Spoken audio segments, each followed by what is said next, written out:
Jadi semua menjadi putra-putri yang amat terdidik, ya, terpelajar. Alhamdulillah.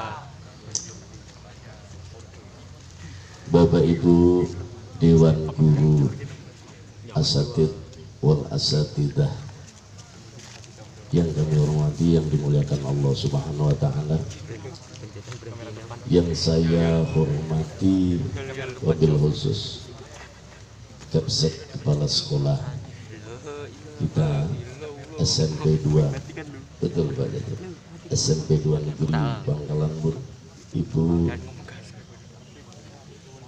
Indriani, Indriati, maaf ya, karena bukan tetangga, bukan saudara, jadi nama kadang-kadang banyak yang sama. Ibu Indriati, ampun maaf ya. Dan para ustadzah, ampun maaf semuanya, para ibu guru dan bapak guru. Alhamdulillahirabbil alamin, bi barakati bismillahirrahmanirrahim. Jadi bismillah itu masya Allah. Bapak sampaikan bismillahi masya Allah, la yasukul khaira illallah. Bismillahi masya Allah, la yasrifus su'a illallah. Bismillahi masya Allah, ma kana min ni'matin faminallah. Bismillahi masya Allah, la haula wa la quwwata illa billahil aliyil azim. Ijazah bismillah ini Bapak dapat dari Hadratus Syekh Anwar Mansur, guru kita di Lirboyo sana Jawa Timur. Bertemu ketika kemarin, tepatnya Kediri, betul, ketika Bapak ada di Lampung Muktamar Nahdlatul Ulama. Alhamdulillah, sampai kepada kalian semuanya, semoga menjadi bekal mulai pagi hari ini dan seterusnya, continue. Karena nih kalau bahasa kalian yang biasa pinter bahasa Inggrisnya itu kan kita pakai presentnya present continuous, bukan present tense. Kalau di dalam sekolah Bapak sana yang akrab dengan fi'il madhi, fi'il mudhari', ya, isim masdar, masdar mim, masdar ghairu mim dan seterusnya. Insyaallah kalian nanti yang berminat untuk melanjutkan di pesantren dimanapun juga akan mengenal itu. Bukan hanya gramatika, grammar Inggris, tata bahasa Indonesia, nanti akan bertemu dengan grammar Arabiyah, kosakata, ya, mulai dari kata benda, kata nama, kata sambung dan lain sebagainya. Alhamdulillah wa syukurulillah ala nikmatillah, wala haula wala quwata illa billah. Allahumma sholli wa sallim wa barik ala sayyidina Muhammadin ibni Abdillah wa ala alihi wa sahbihi wa mawalah, amma ba'd. Anak-anakku semuanya dan seluruh staf, pengurus, panitia yang akhirnya bisa terlaksana kegiatan kita yang sangat mulia di pagi hari ini. Kata Ibu Kepala Sekolah tadi, hajat kita tidak lain bermohon kepada Allah Subhanahu wa Ta'ala. Bersama-sama beliau, Pak Cecep juga sudah menelpon ulun dari kemarin supaya saya menyampaikan sedikit sepatah atau dua patah kata yang menjadi bekal secara rohani, ya, secara jiwa, supaya mengantarkan anak-anak kita untuk menghadapi tanggal 18, betul Bapak Ibu ya, tanggal 18 nanti. Ini sudah tanggal 14, kurang berapa hari? 4 hari. Insya Allah kalian semua akan melaksanakan ujian akhir sekolah, ya, atau ujian akhir semester genap. Mudah-mudahan kalian semua, putra-putriku, murid-muridku semuanya, mulai saat ini betul-betul diberikan oleh Allah Subhanahu wa Ta'ala ketenangan jiwa lahir dan batin, kekuatan, kesehatan, itu yang terpenting, kesehatan lahir dan batin, dan kecerdasan di dalam menghadapi semua ujian-ujian yang akan kita laksanakan. Karena gimana? Ujian itu adalah bentuk kewajiban di dalam struktur pendidikan, di dalam episode pendidikan. Bahkan sama dengan ketika kita kehidupan di luar pendidikan ini selalu diberi ujian oleh Allah. Tandanya kalau mau lebih meningkat kualitasnya, kompetensinya, berarti harus siap diuji. Kalau nggak mau ujian berarti kalian nggak mau meningkat, betul? Kalau tidak mau ujian, tidak suka ujian, berarti hidup ini tidak mau ada peningkatan, betul? Setuju? Berarti ujian adalah bagian dari kehidupan kita. Ujian adalah sesuatu yang wajib kita garap, yang wajib kita lalui, karena akan meningkatkan kehidupan, kualitas pendidikan kita. Allahumma amin. Anak-anakku semuanya, insya Allah sudah siap yang kelas 9 ya? Ujian siap ya? Jangan takut. Kadang ada yang takut dengan ujian. Tidak, ujian bagian dari kewajiban kita ya, sama dengan kewajiban kita setiap hari melaksanakan sholat, itu sama. Jadi kita kalau belum bersiap atau belum sadar akan kewajiban kita, kadang-kadang bergidik dan takut, merasa berat semuanya. Tapi kalau sudah timbul kesadaran dari diri kita, itulah maka kewajiban itu akan kita lalui dengan enjoy, dengan happy, dengan senang ya. Termasuk puasa di bulan Ramadan hari ini. Tadi Bapak sudah tanya, kalian insya Allah puasa semua kecuali yang putri. Kalau yang putri-putri ini kan memang ada tamu tiap bulan, karena kalian sudah akil balik, sudah mukallaf ya. Mulai dari masuk SMP kelas 7 itu berarti kalian sudah menginjak waktu atau usia remaja, sudah mukallaf, sudah akil balik. Batas akil balik seorang putri adalah ketika sudah datang tamu atau sudah datang bulanan. Kalau laki-laki jangan ngiri, walaupun usianya sama tapi kalian maunya belum mendapat kewajiban sholat puasa, itu namanya malas. Bukan M tapi M-nya malas ya. Jadi harus dari sekarang, kalau laki-laki batasnya adalah sudah ikhtilam, kalian sudah akil balik, sudah bisa membedakan mana yang baik, mana yang benar, itu adalah batas akil balik kalian. Maka pada kesempatan pagi yang sangat berbahagia ini, cerah Masya Allah, pas tepat di bulan Ramadan. Apa ada iktibar atau ibrohnya? Ada. Ketika Rasulullah Shallallahu Alaihi Wasallam di zaman waktu Madinah belum berjaya sampai mencapai yang namanya apa itu, konsensus Madinah. Rasulullah pindah dari Makkah Al-Mukarramah ke Madinah yang dulu bernama Yasrib, sehingga dikatakan Madinah itu adalah kesepakatan dari seluruh bangsa-bangsa di Madinah, seluruh suku di Madinah. Ada suku yang bermacam-macam, dari suku Arab, dari Bani Quraisy ya, dari Bani Quraidah, Yahudi, banyak di sana yang mengikuti hijrahnya Rasulullah Shallallahu Alaihi Wasallam. Karena apa? Karena Makkah ketika ditinggalkan oleh Rasulullah Shallallahu Alaihi Wasallam selama setahun setengah, tepatnya di dalam tafsir Al-Jalalain, maka Makkah Al-Mukarramah yang dulu dari zaman Nabi Adam alaihissalam sampai kepada Ibrahim alaihissalam menjadi kiblatnya orang Islam, sempat ditinggalkan oleh Rasulullah dan tidak dijadikan kiblat selama 16 bulan wakila atau 17 bulan. Dengan alasan apa? Karena masyarakat kota Makkah telah berbuat maksiat, konspirasi, intimidasi, pengusiran terhadap Rasulullah Shallallahu Alaihi Wasallam. Maka ketika itu Rasulullah sholatnya di Madinah selama 17 bulan berkiblat kepada mana? Kepada Muqaddas atau Masjidil Aqsa.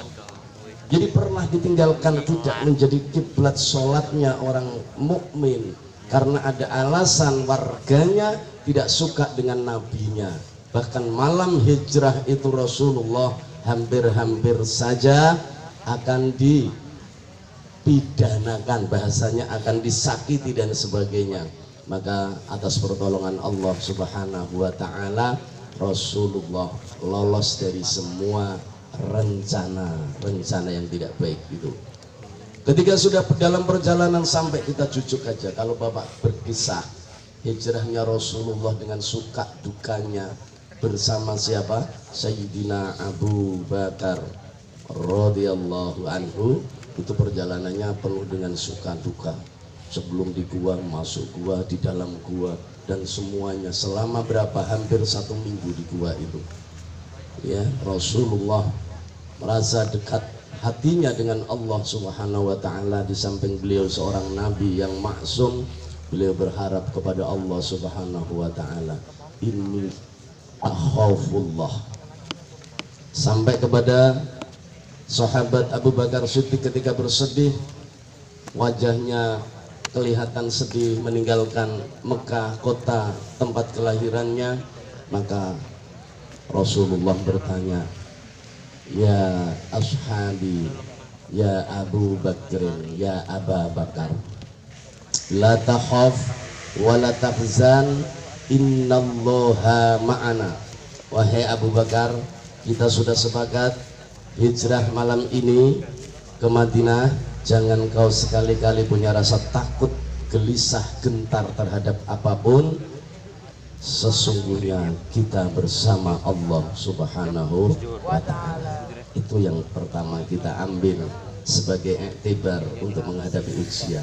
Genting mana, ya, menakutkan mana dengan Rasulullah dan sahabat Abu Bakar ketika diuji oleh Allah hijrah ke Madinatul Munawwarah dibandingkan kita ujian kisi-kisinya sudah dapat. Masya Allah. Pian semua anak-anakku lebih berbahagia. Informasi UAS, ujian akhir sekolah, sudah disampaikan Ibu sudah berapa bulan yang lalu untuk akhir ujian ini? 2 bulan ada? Sudah dapat informasi. Masya Allah, kalian ini sudah termasuk sudah siapnya luar biasa.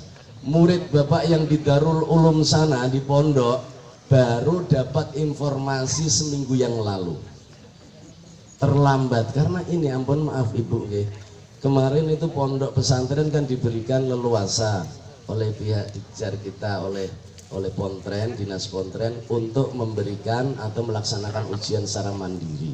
Ternyata dalam perjalanan berbeda. Akhirnya ujian harus bersama-sama dengan yang negeri, swasta, semuanya.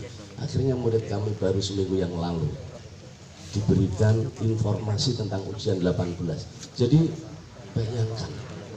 Tapi sebagaimana Bapak menguatkan hati dan jiwanya santri, para santri, ya harus mau nggak mau, namanya ya santri itu informasi dadakan biasa, dapat kiriman dadakan, dapat teguran dadakan biasa. Kalau di pondok itu sampai ujian besok baru dapat informasi itu seminggu yang lalu. Masya Allah. Tapi alhamdulillah ya, dengan doa dan giatnya belajar, sungguh-sungguhnya itu mereka para santri insya Allah semua siap melaksanakan.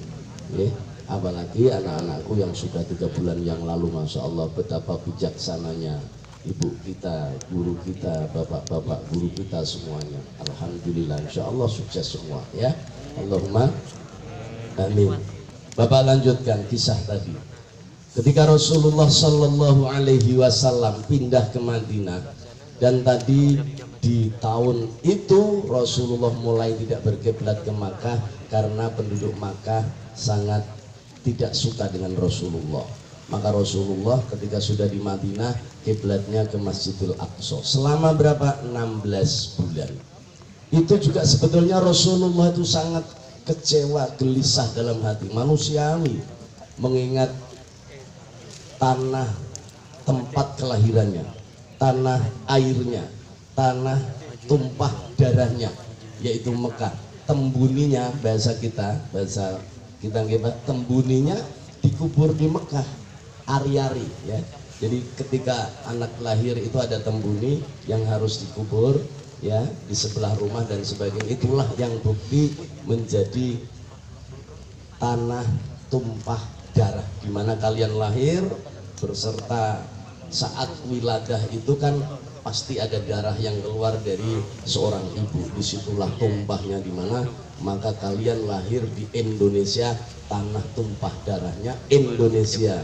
Lebih tepat lagi tanah tumpah darahnya Kalimantan. Lebih tepat lagi tanah tumpah darahnya yang lahir di Pangkalan Bun adalah Pangkalan Bun. Itu tanah tumpah darah.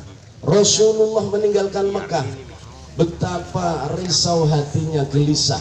Sampai ketika mau masuk Gua Thur itu, beliau itu menitikkan air mata. Sayup-sayup terdengar ramainya tempat kelahirannya kota Mekah. Di atas bukit Sur itu beliau bersama Abu Bakar Siddiq sambil meneteskan air mata karena selama tinggal goodbye Makkah Al-Mukarramah, beliau bersumpah kepada Allah, wallahi demi Allah, innaki la ahabbu ilallah wa ahabbu ilayya. Paham ya artinya ya? Insya Allah. Diterjemahkan, wallahi demi Allah Tuhanku, innaki sesungguhnya engkau kota Mekah, tanah tumpah darahku, adalah tanah yang paling dicintai Allah.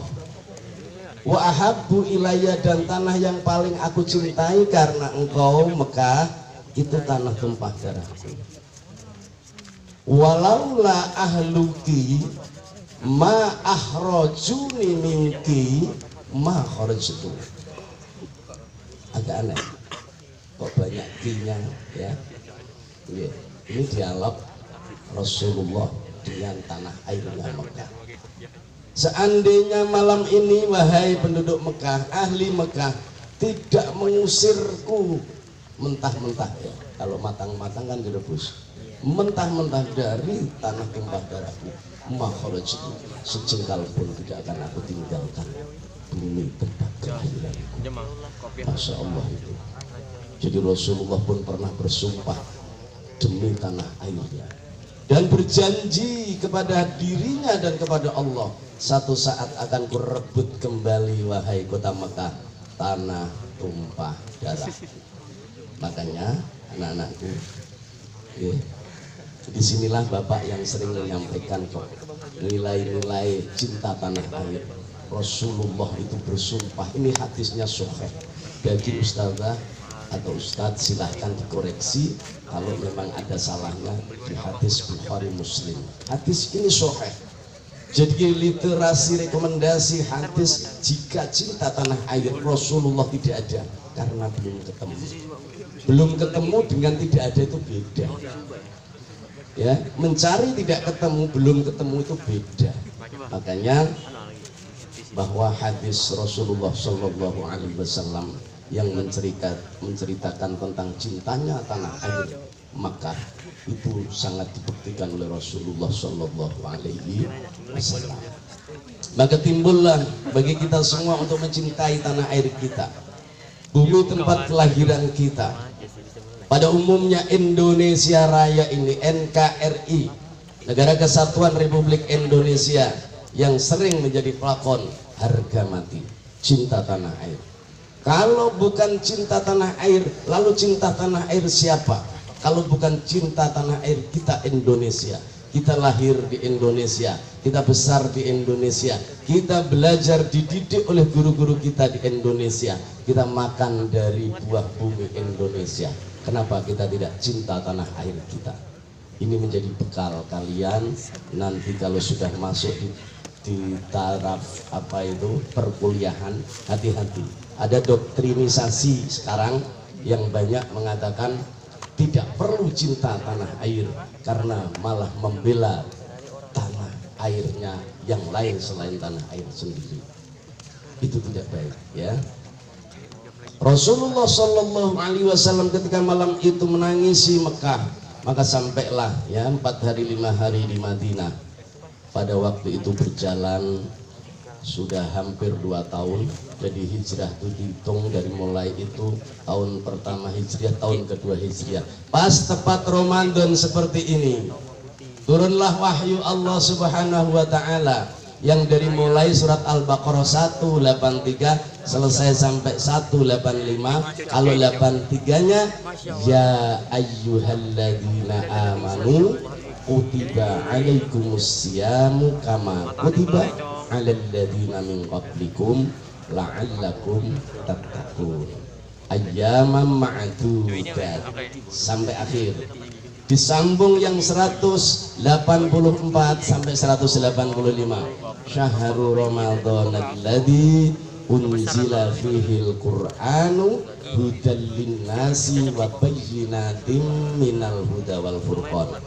Faman syahida minkumus syahra falyasum wa man kana maridan aw ala safarin fa iddatum min ayyamin ukhra wa 'alal ladina yutiquna ketika disarik 183. Tapi ketika di 184 ini Allah memberikan rukhsah bagi orang-orang yang ketika berpuasa tidak mampu datang bulan, musafir atau dengan udzur-udzur syar'i, maka boleh tidak berpuasa, tapi harus dilakukan puasa untuk mengqadha puasa bulan Ramadan ini di hari-hari yang lain. Walitukmilul iddah walitukabbirullaha ala ma hadakum wala'allakum tashkurun. Yang pertama ayat 183-84 endingnya akhir goyah tujuan asbabun nuzul adalah supaya orang-orang yang beriman belajar berpuasa ini agar kalian nanti menjadi orang yang bertakwa. Setelah menjadi orang yang bertakwa disambung ayat yang ke-185 la'allakum tashkurun, agar orang yang beriman yang berpuasa ini menjadi orang yang bersyukur kepada Allah Subhanahu wa ta'ala. Anak-anakku semuanya, membosankan nggak ini ceramah? Tidak. Bujur. Bujur. Ada nggak yang kenal bapak nih? Ini Coba Khairul buka. Anwar. Masya Allah. Kenal. Terus ada yang pernah ngaji di rumah bapak? Dulu. Masya Allah. Alhamdulillah. Di Rarai. Oke. Terus ada satu lagi siapa yang dulu pernah sekolah di Madrasah Diniyah Al Hasimiyah juga?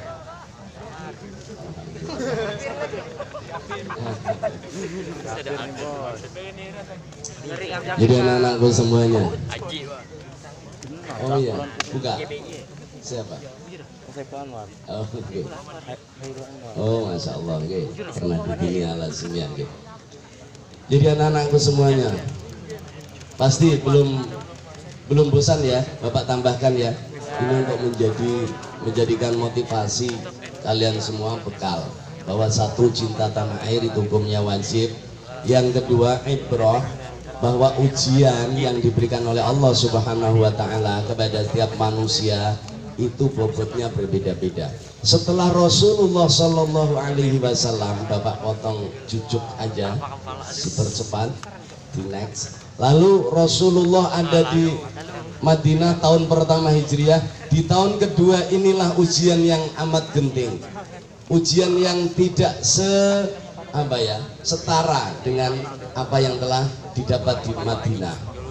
Pertama apa? Di tahun kedua Hijriah ada perang yang sangat terkenal sekali. Mungkin anak-anakku, putra-putri ini paham. Perang yang terjadi di tanggal 17 Ramadan. Saat itu orang muhajirin yang hijrah mengikuti Rasulullah dan penduduk Ansor yang menyambut kedatangan Rasulullah, penduduk istilahnya pribumi. Kalau muhajirin ini pendatang, kalau Ansor ini pribumi. Ya anggap kayak bapak lah. Bapak dari Jawa 22 tahun yang lalu ke sini, itu namanya muhajirin. Tapi kalau bapak ibumu yang asli penduduk sini, itu namanya ansor. Seperti itu. Jadi yang namanya ansor dan muhajirin sudah saling mengenal.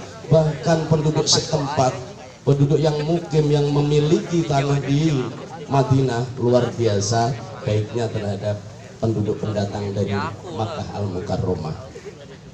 Singkat kata, Rasulullah setelah tahun kedua Hijriyah diuji oleh Allah Subhanahu wa Ta'ala, datang perintah untuk berpuasa di bulan Ramadan.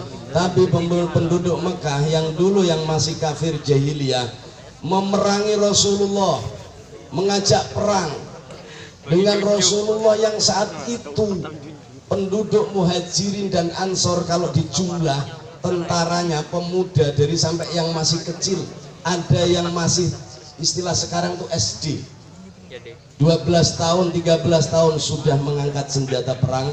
Karena apa? Karena jihad fisabilillah, mempertahankan kembali tanah air Yasrib atau Madinah. Rasulullah yang jumlahnya tentaranya kalau dijumlah keseluruhan 313 itu sudah campur aduk, ada yang muslim, ada yang non muslim. Karena saya baca sejarah literasi itu yang gugur non muslim ketika perang Badar itu banyak, sehingga rampasan perang itu pun dipakai pembiayaan dalam pertempuran selanjutnya. Bayangkan, ini sudah kita mengarah kepada persatuan, ya. Jadi kalau membela tanah air itu tidak pandang suku, tidak pandang agama, anak-anak. Rasulullah sudah mengajarkan sejak tahun 2 Hijriyah, ya. Jadi kita harus toleransi terhadap teman-teman yang selain Islam, ya. Saudara-saudara kita yang non muslim itu kita juga rasa kasih sayang atas dasar kemanusiaan, rasa kasih sayang atas dasar cinta tanah air, karena kita satu bangsa Indonesia. Rasulullah di Mekah itu ketika sudah di Madinah ada peperangan Badar yang amat mengerikan. Ribuan penduduk Mekah, kafir Quraisy, jahiliyah memberontak terhadap Rasulullah yang baru 2 tahun, tahun kedua belum genap. Rasulullah baru memiliki teman, ansor dan muhajirin baru 313. Dan penduduk yang ingin menghancurkan Rasulullah itu ribuan, bahkan 1000, 2000. Bayangkan, satu lawan berapa anak? 1 lawan 5, 1 lawan 10. Pada saat itu Masya Allah itu sangat ujian yang luar biasa, sehingga para sahabat nggak di sana, nggak di sini, nggak dulu, nggak sekarang, itu ada yang sifatnya ragu-ragu. Wah, ini kayak apa? Ibarat itu kayak kalian, ini kurang kita ini, nggak sebanding, kita ini sekor nyawa, kita ini takut pasti kalah dan sebagainya. Karena manusiawi, ya logika aja, logis. Tapi Rasulullah Shallallahu Alaihi Wasallam tampil di depan. Wahai sahabatku, jika kalian ragu untuk menghadapi para kafir Quraisy yang menentangku, aku sendiri pun akan maju di medan laga perang. Itu Rasulullah. Jadi Rasulullah itu komplit kalau dalam sejarah kehidupannya. Dalam hal ibadah Rasulullah nomor wahid sebagai contoh, uswatun hasanah. Dalam hal mendidik anak Rasulullah nomor 1. Bahkan dalam pertempuran, dihitung dalam sejarah ada pertempuran yang jumlahnya 52 kali.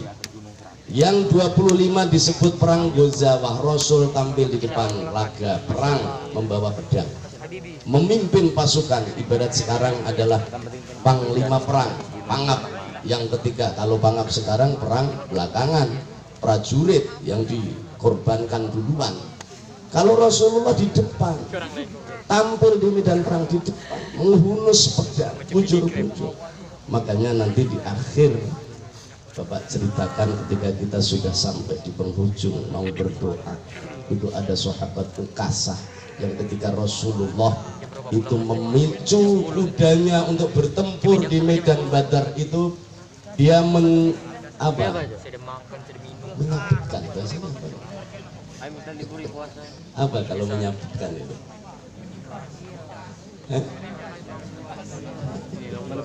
Angel ya. Jadi Angel, gitu. kamus Jawa itu banyak menyabetkan. Jadi memukulkan cemeti. Rasulullah punya cemeti yang kalau perang kudanya itu dipukul pakai cemeti belakangnya, larinya luar biasa. Dan di situ ada sahabat Ukasah yang kena cemeti, bukan kena punggungnya kuda, tapi menghantam dadanya sahabat Ukasah. Itu nanti ya. Jadi Bapak sebutkan ini kisahnya dulu.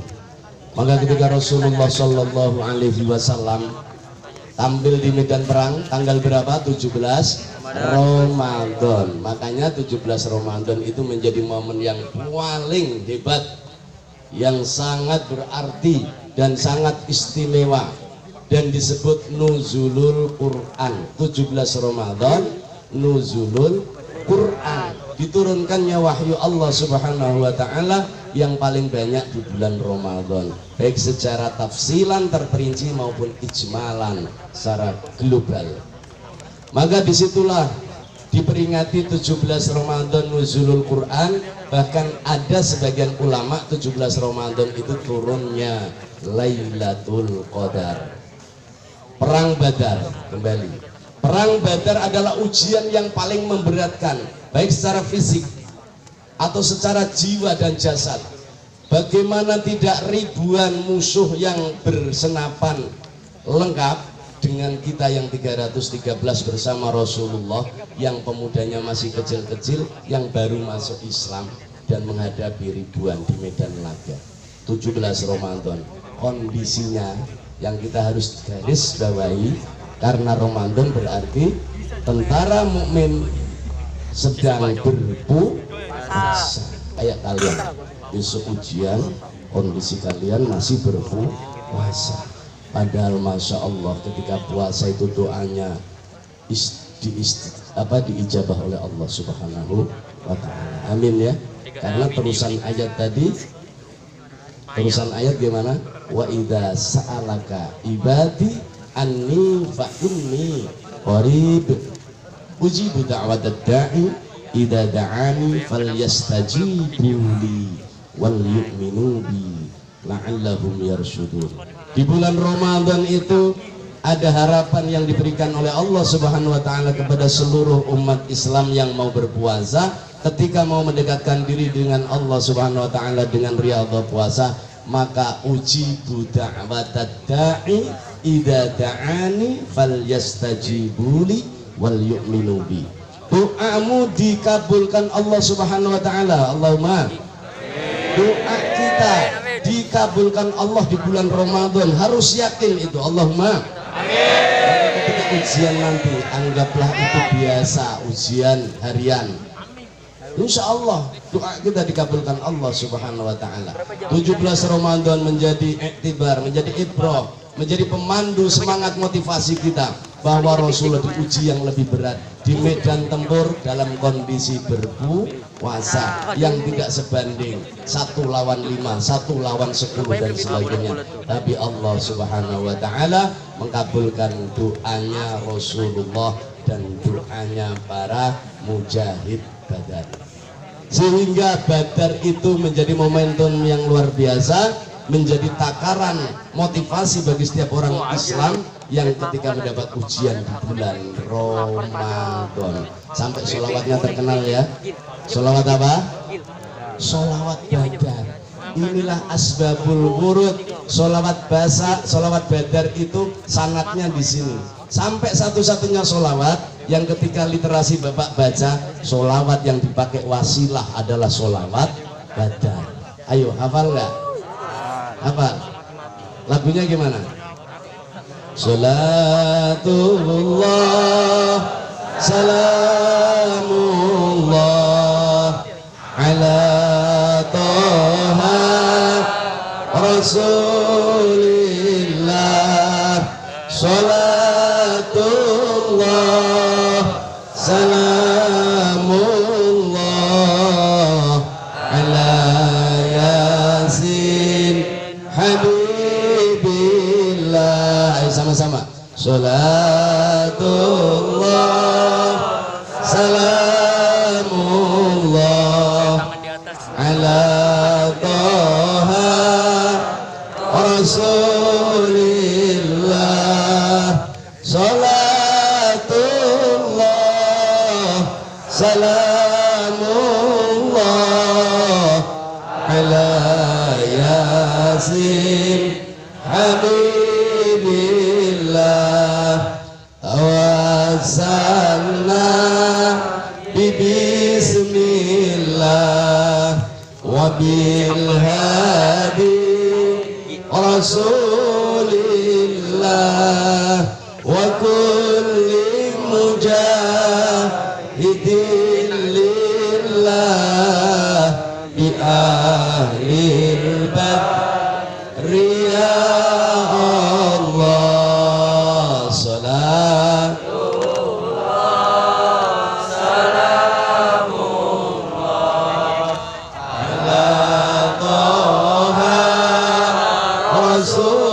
Rasulillah salatullah salamullah ala yasin habibillah.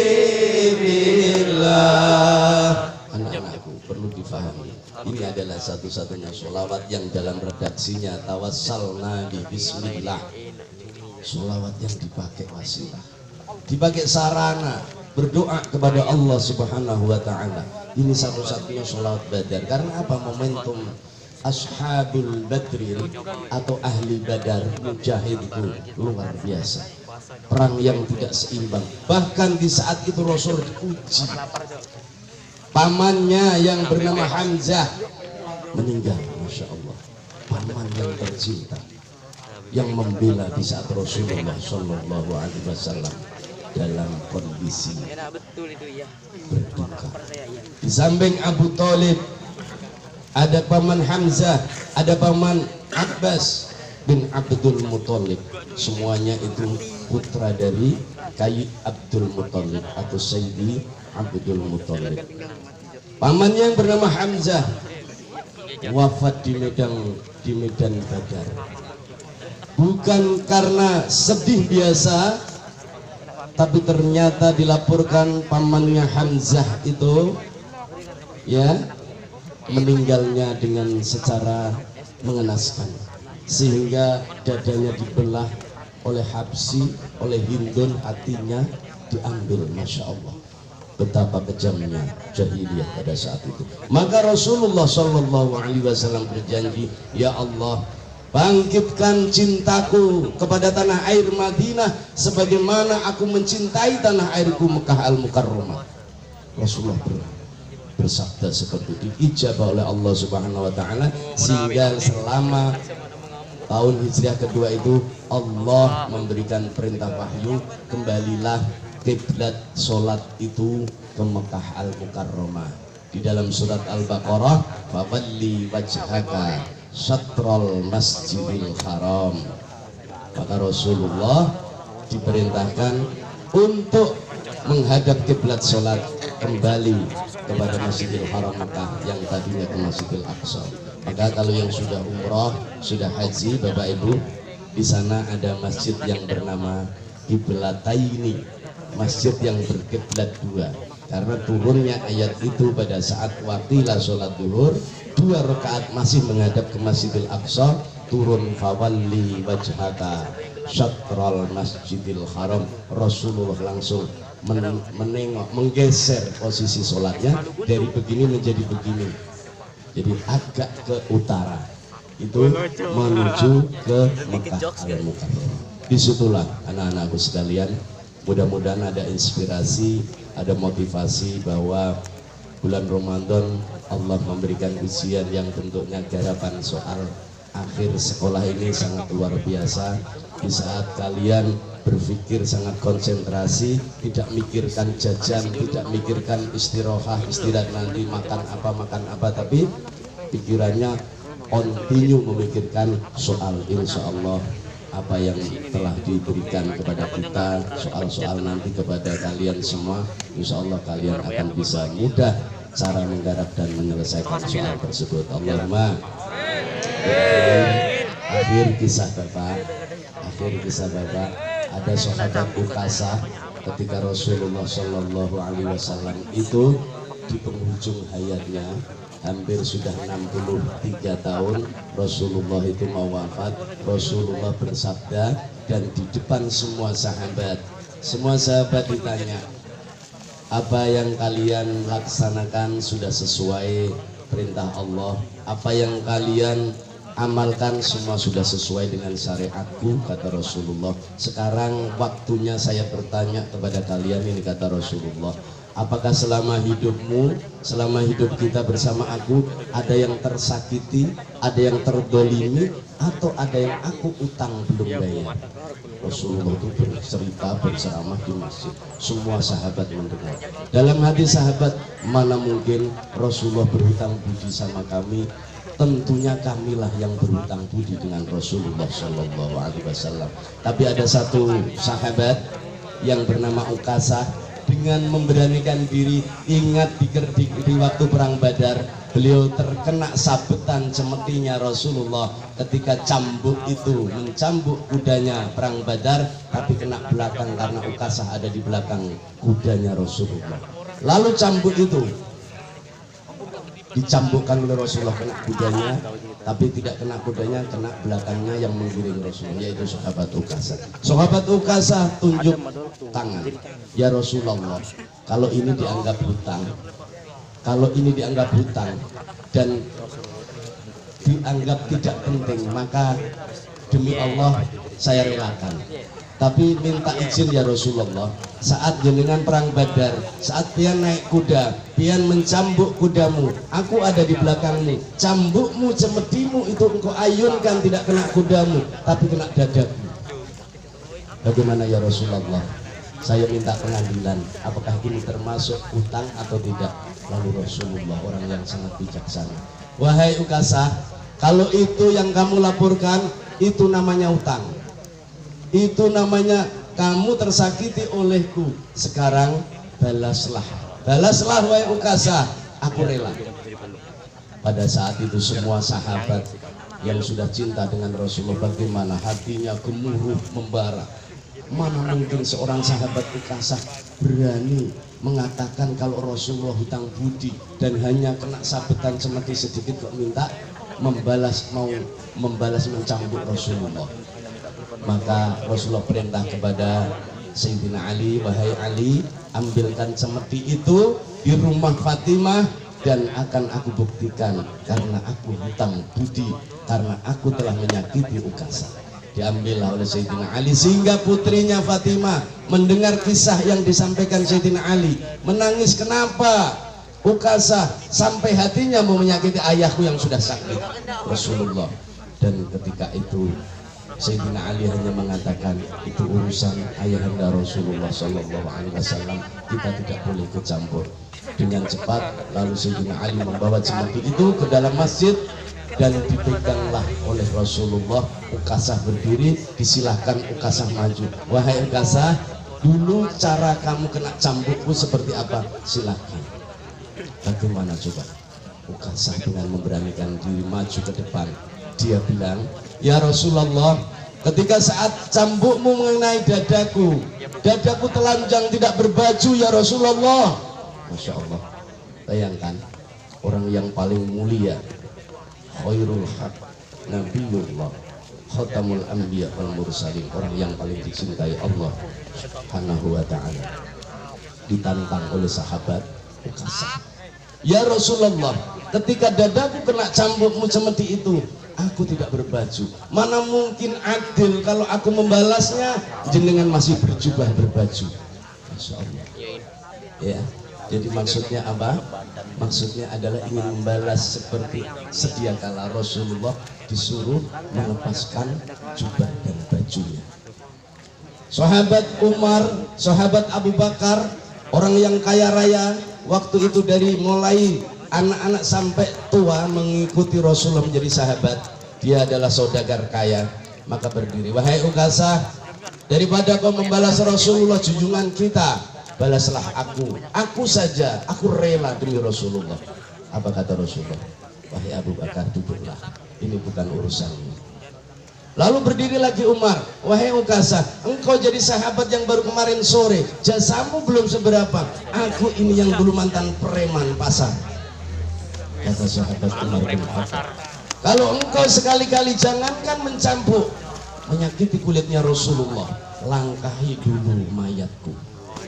Sahabat Umar bin Khattab, Masya Allah, ya, membelanya Rasulullah. Tapi apa kata Rasulullah? Umar, itu bukan urusan. Setelah itu Utsman bin Affan berdiri lagi, wahai Ukasah, aku ini menantu Rasulullah. Aku dulu pernah tidak suka dengan Rasulullah, tapi aku sudah jadi menantunya Rasulullah, bahkan mendapat putrinya dua-duanya. Maka daripada engkau menyakiti ayahanda Rasulullah, biar aku yang kau sakiti. Laki-laki Rasulullah tidak, dan sampai Sayyidina Ali mengatakan seperti itu tidak, sampai Hasan dan Husain cucunya berdiri pun Rasulullah bilang tidak. Ukasah semakin kelihatan semangat maju, dan tidak ada, hampir saja ditebas oleh Sayyidina Ali. Jadi yang namanya senjata dulu itu kan apa ya, pedang. Pedangnya Umar, pedangnya Sayyidina Ali sudah terhunus semuanya karena melihat ketidaksopanan dari sahabat Ukasah. Tapi ternyata Ukasah punya modus, istilah bahasa sekarang, ingin kulitnya menyentuh kulitnya Rasulullah Shallallahu Alaihi Wasallam. Ukasah memberanikan diri, ya Rasulullah, dulu engkau menyambut saya tidak berbaju, sekarang dengan harus lepas baju. Ketika sudah semakin dekat, hampir saja ditebas lehernya Ukasah itu oleh Sayyidina Umar bin Khattab. Tapi ketika dibuka bajunya Rasulullah, dengan menangis terseduh-seduh, sahabat Ukasah ingin memeluk Rasul, menciumi seluruh tubuh Rasulullah, menempelkan kulitnya kepada Rasulullah Sallallahu Alaihi Wasallam. Masya Allah, ya, Bapak kalau cerita ini sebetulnya ingin menangis, Bapak tahan malu, puasa-puasa kok menangis, ya. Rasulullah diciumi oleh sahabat Ukasah yang sudah membuka bajunya, ya, telanjang dada. Ukasah menciumi seluruh tubuhnya Rasul dengan tangisan dan pelukan. Ya Rasulullah, inilah seumur hidupku yang aku inginkan. Aku tidak pernah bermimpi, aku tidak pernah menemukan cara bagaimana aku yang dhaif, sahabat yang lemah ini, bisa kulitku bertemu kulit Sayyidina Muhammad, kulitku yang hitam ini bisa bertemu lembutnya kulit Nabi Rasulullah Sallallahu Alaihi Wasallam. Akhirnya dipelukan oleh Rasulullah, memeluk Rasulullah, sahabat semuanya menangis semua. Ternyata apa yang dilakukan Ukasah menurut Rasulullah dan jelas nyata adalah perbuatan yang sangat mulia. Tidak ada yang terpikir oleh sahabat ketika mau menempelkan tangannya ke tangan Rasul, menempelkan wajahnya kepada Rasulullah hanya dengan cara seperti itu. Dan itu memang fakta kejadiannya saat masa perang Badar. Ukasah memang tercambuk oleh cemeti Rasulullah Sallallahu Alaihi Wasallam. Allahumma salli ala Muhammad, Allahumma salli ala Muhammad, Allahumma salli ala Rasulika Sayyidina Muhammad. Anak-anakku, santri, putra dan putri, murid SMP 2 Negeri yang kami cintai, sudah capek ya, kayaknya sebagian sudah panas, tapi insya Allah inspirasi ini akan memotivasi kalian, mendorong, menjadikan hadirnya semangat untuk mengikuti ujian tanggal 18 insya Allah. Ini minta izin Pak Cecep, Ibu, kepala sekolah dan Bapak Guru, rasanya sudah cukup Pak pendidikan, karena kalau saya suruh berdiri 2 jam lagi masih mampu. Paling jenengan nanti yang gotong saya bisa pingsan. Alhamdulillah. Sudah siap berdoa? Siap. Sudah jam berapa Bapak? 8:30. Katanya jam 9 dijemput ya?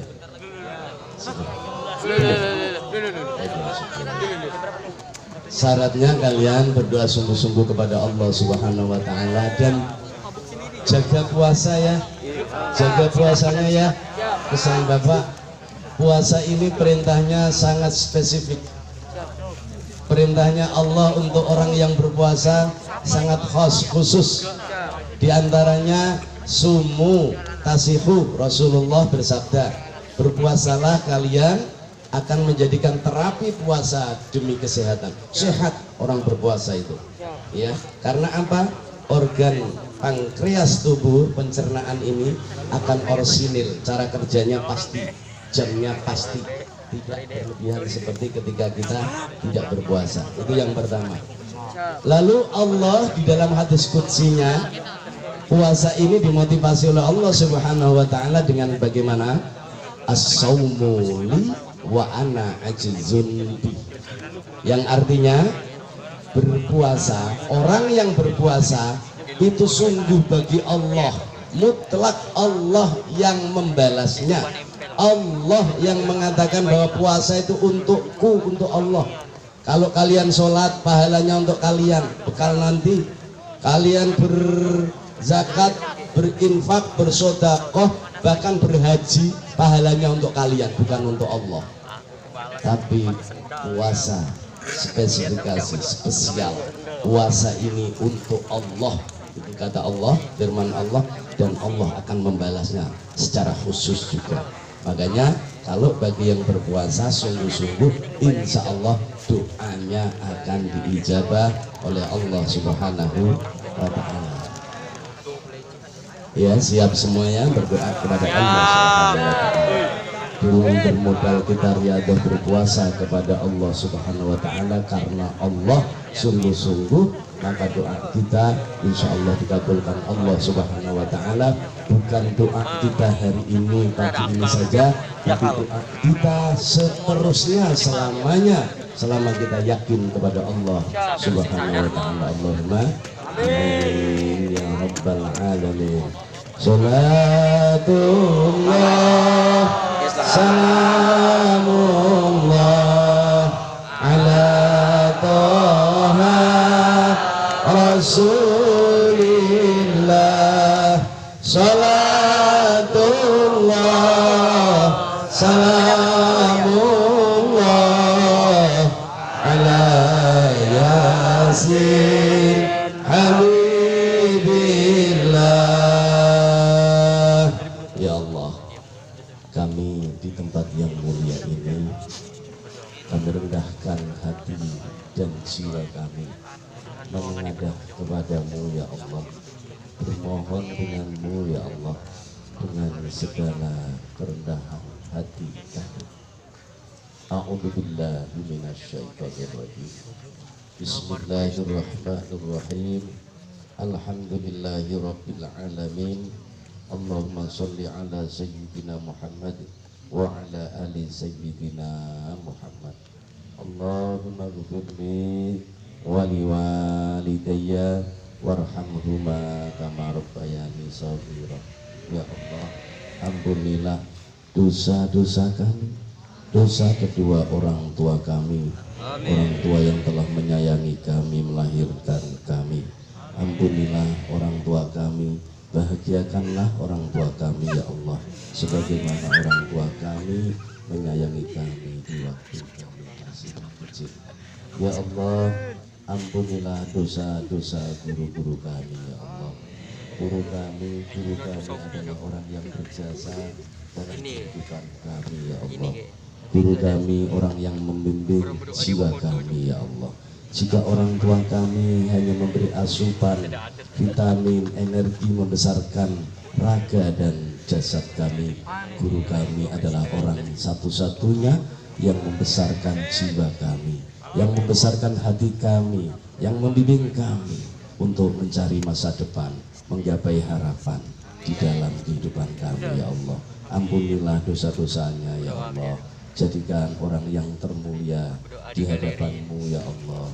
Ya Allah, ampunilah semua saudara-saudara kami, orang-orang kami yang kami cintai, keluarga kami, paman kami, bule kami, kai kami, neak kami, semuanya duriah kami, bahkan kakak adik kami ya Allah.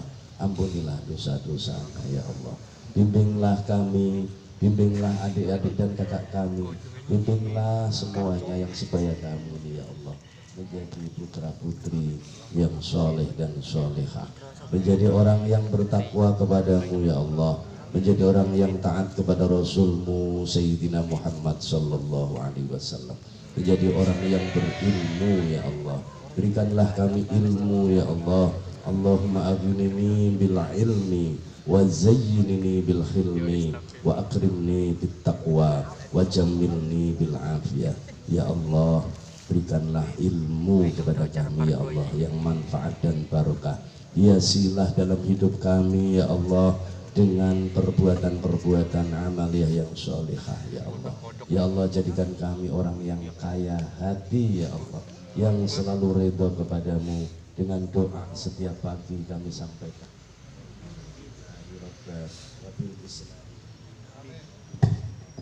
ya Rasulallah, ya Allah, aku ridho kepadamu, aku puas kepadamu ya Allah, Engkau sebagai Tuhan kami. Aku ridho kepadamu dan aku puas kepadamu bahwa Nabi Muhammad adalah utusanmu ya Allah. Ya Allah, berikan kami ilmu yang bermanfaat sebagaimana dalam kehidupan kami, agar kami bisa mencapai masa depan yang lebih cerah, lebih gemilang, masa depan yang sangat dibanggakan oleh guru-guru kami dan oleh kedua orang tua kami ya Allah. Rabbana taqabbal minna innaka antas samiul alim wa tub alaina ya maulana innaka antat tawwabur rahim.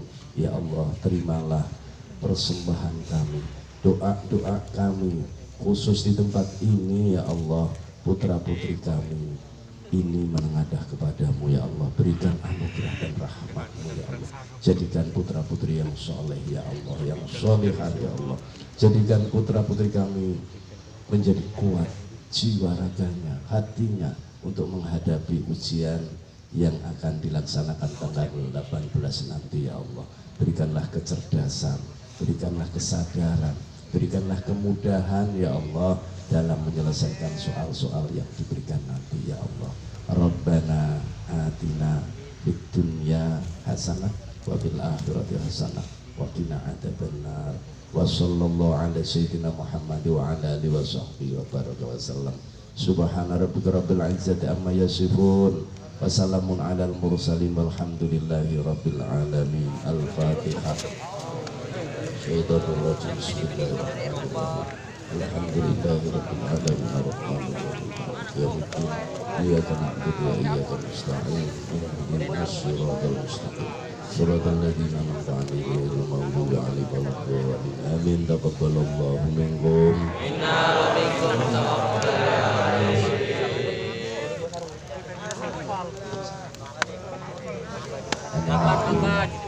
semuanya. Terima kasih Bapak Ibu Guru semuanya, terima kasih.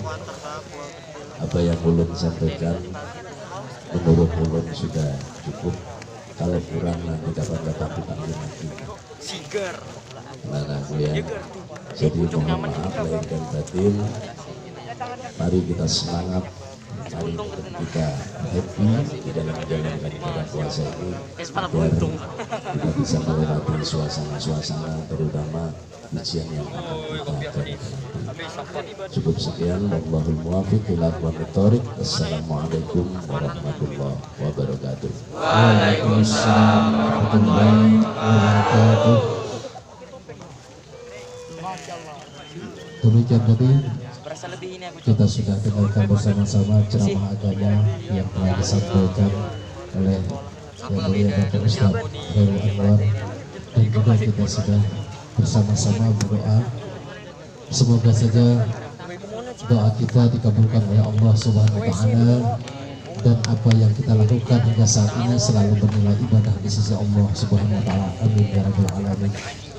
Memasuki acara yang terakhir, yaitu acara penutup, saya selaku pembawa acara mohon maaf yang sebesar-besarnya seandainya dalam saya menyampaikan ada hal-hal yang kurang berkenan di hati Bapak Ibu dan anak-anakku sekalian. Marilah kita tutup kegiatan pada pagi hari ini dengan bersama-sama membaca hamdalah alhamdulillahirabbil alamin. Wassalamualaikum warahmatullahi wabarakatuh.